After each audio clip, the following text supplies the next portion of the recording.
In August 2010, Nicholas Daniak took part in a clinical trial at the Weill Medical College of Cornell University in New York City in an attempt to slow the progression of Batten disease. The trial would culminate with an aggressive and delicate surgery. Nicholas will be the first child in the world to undergo the operation.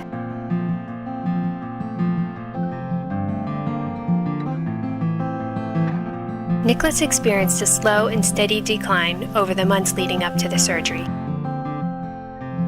Prior to his evaluation in the early spring, he was able to walk with assistance and was strong. At the beginning of the summer, Nicholas needed increased support while walking. In addition, Nicholas needed the support from a wheelchair at times during the day. Having Nicholas spend any time in a wheelchair broke our hearts, but it was the safest choice for Nicholas and his caretakers. The goal of this study is to see whether gene therapy improved the outcome of children in a narrow therapeutic window. Due to the way the study was set up, Nicholas could not be too healthy or too sick. We knew that if he was not accepted for this trial, he would continue to deteriorate and his chances for a cure would be gone. It was agonizing waiting for a call, not knowing whether Nicholas would deteriorate to the point where he would not be a candidate. When we finally got the call, it was a feeling of disbelief. Chris and I were anxious over the unknown. There was a sense of hope, but still far off. Our concern that while the surgery was his only shot to live, it might take away the Nicholas we knew forever, and also shorten any days we had left with him, but it was our best hope. There was a sense of awe that Nicholas was the first in the world to receive this therapy. What would this mean not only to Nicholas, but to all the other children with Batten disease and the field of gene therapy? If the surgery was successful, this might change the way we treat many other neurodegenerative diseases. We packed for this 3-week journey. Chris, Nicholas, Shane, and I, our service dog, were out the door on Wednesday, August 18, 2010. We were met in the lobby of the New York Presbyterian Hospital, brought to admissions, and then brought to the pediatric wing. We met with one of the scientists who reviewed in detail the study and our rights, followed by an exam by a neurologist. He asked Nicholas to walk, which he did with assistance, drink from a straw, feed himself, follow commands, and then he completed the neurological examination. Hold on, no, one more. The results of the initial examination were reviewed by 2 other neurologists, and we wouldn't find out if Nicholas would be accepted into the study until the following morning. We found out the morning of the second day that Nicholas was accepted into the study, which was great and relieving news. The rest of the day, Nicholas underwent a 24-hour EEG, so he relaxed watching movies and reading books with Shane by his side at all times. Day 3, the EEG leads were taken off Nicholas's head and no seizures were to report.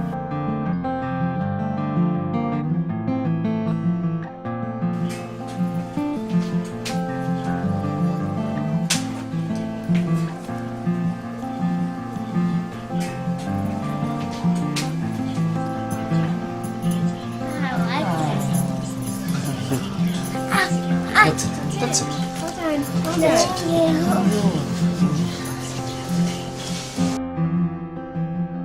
It was the weekend now, but we were still not able to leave the hospital.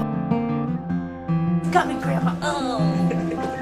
We had family come to visit for the weekend, and we did a lot of walking and playing with toys. On day 4, nothing was scheduled except to remain in the hospital.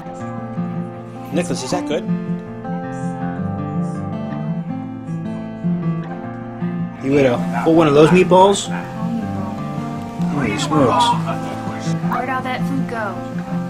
See in my belly. Ooh, look at that big belly. I'm full. You're full. Nicholas did have a small 20-second seizure. An IV was quickly started, and Nicholas ended up relaxing the rest of the day after the seizure. The study team reviewed again if we were still eligible for the study. It was agreed that Nicholas had great overall seizure control, and so we still had the green light to go through with the study. We were so relieved.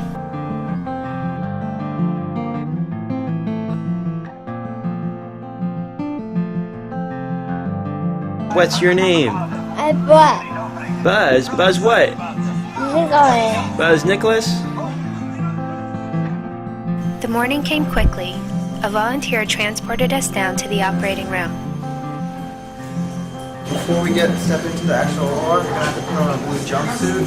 Sure. You guys have you done this before? Yeah.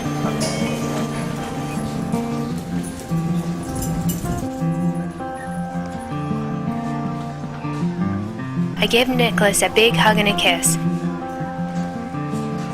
Chris gowned up and carried him into the operating table. This was it, and there was no turning back.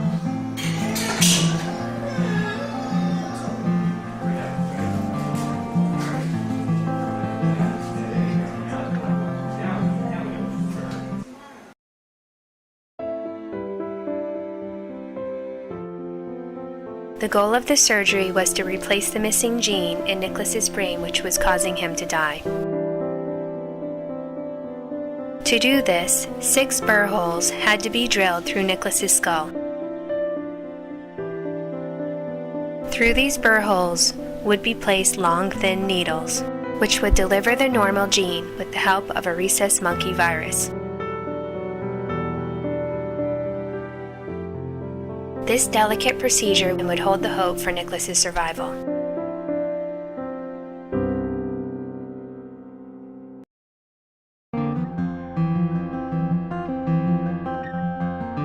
The surgery was 5 hours. The study coordinators came into the waiting room to get us, reporting that everything went extremely smooth for Nicholas.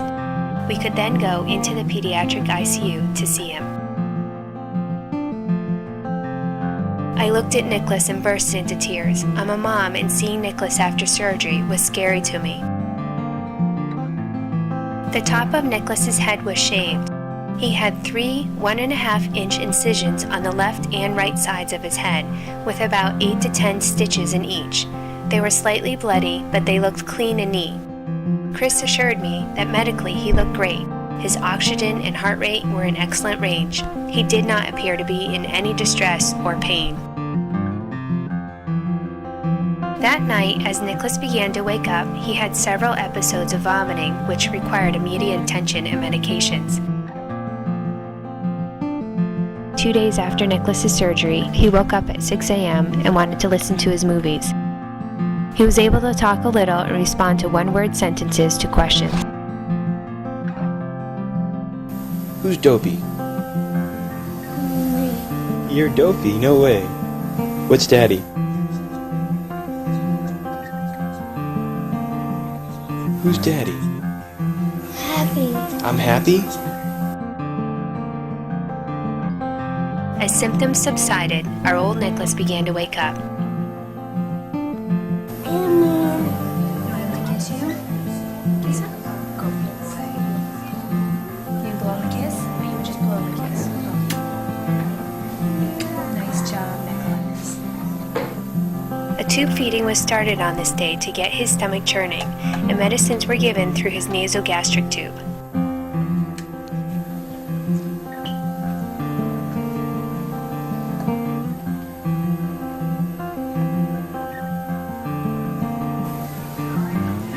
Excellent. So it's a different kid today than you saw yesterday. Yeah. I would say so. It's really that's awesome. He's got a lot of fight. By Friday, which was 3 days after surgery, Nicholas was looking better every hour. His IV and nasogastric tube were both turned off. Medicines were given by mouth, and the staff wanted Nicholas to eat by mouth. Look at you! Wow, Nicholas! Moments later, a smiley Nicholas got out of bed with assistance and walked wobbly down the hall with Chris. We were thrilled.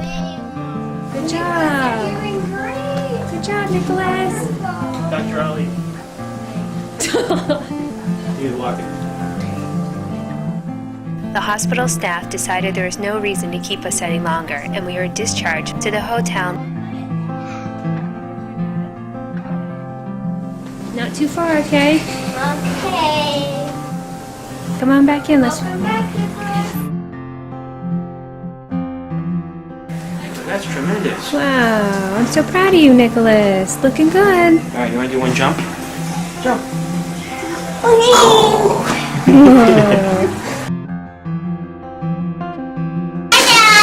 Nicholas, what are you doing? Going for a bath? The day after we were discharged, I was able to give Nicholas a bath, being careful not to get his head wet, but just to wash his stinky body. It made him feel so good. We rested most of the day in the hotel and later went out for lunch. I'm ready. Go. Whoa, good throw. Nicholas was in good spirits, and we didn't push his physical activity at all. We had to stay in the city 12 days after being discharged.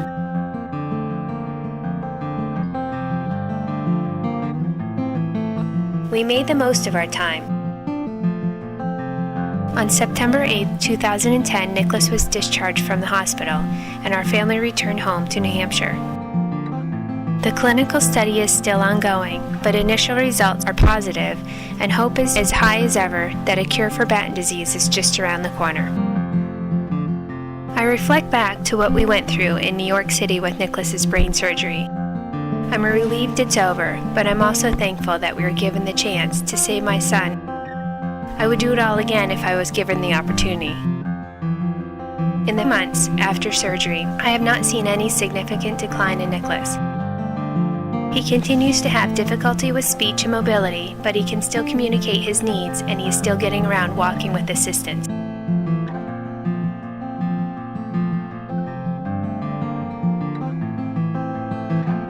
Batten disease is potentially curable if given attention and money. Research is essential to conquer this battle. Please join us in our promise to Nicholas to cure this disease.